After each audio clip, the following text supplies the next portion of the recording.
all of which points to a God that created it. You see, in the real world, we never see things jumping into existence out of nothingness, but atheists want to make one small exception to this rule, namely the universe and everything in it.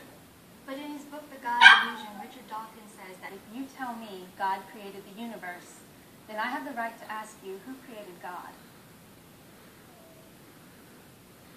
Dawkins' question only makes sense in terms of a God who has been created. It doesn't make sense in terms of an uncreated God, which is the kind of God that Christians believe in. And even leaving God out of the equation, I then have a right to turn Mr. Dawkins' own question back around on him and ask, if the universe created you, then who created the universe?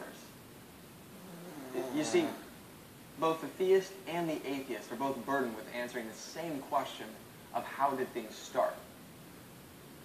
What I'm hoping you'll pick up from all this is that you don't have to commit intellectual suicide to believe in a creator behind the creation. And to the extent that you don't allow for God, you'd be pretty hard-pressed to find any credible alternative explanation for how things came to be.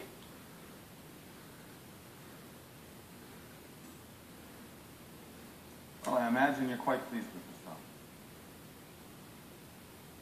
I see you carefully avoided the fact that Stephen Hawking, the world's most famous scientist, and who is not a theist, has recently come out in favor of a self-designing universe.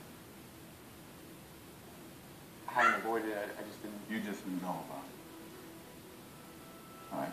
Well, let's see what Professor Hawking, the occasional professor of physics at Cambridge, who occupies a teaching chair once held by Sir Isaac Newton, has to say about the origin of the universe. And I quote, "Because there's a law such as gravity, the universe can and will create itself from nothing.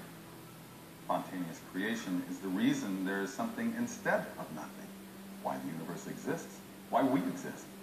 It's not necessary to invoke God to set the universe in motion."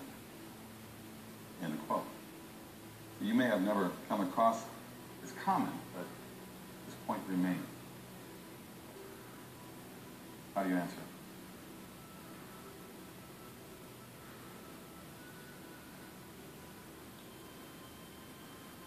I don't know.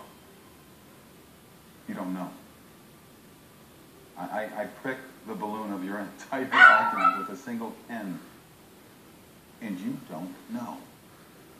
Huh. Well, I mean, I'd like to tell you I have a perfect answer, but it doesn't shake my underlying faith. Okay.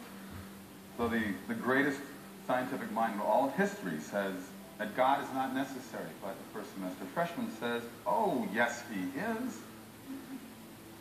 Wow, you know, that's going to be a really tough choice. Well, I look forward to next week's lecture classes.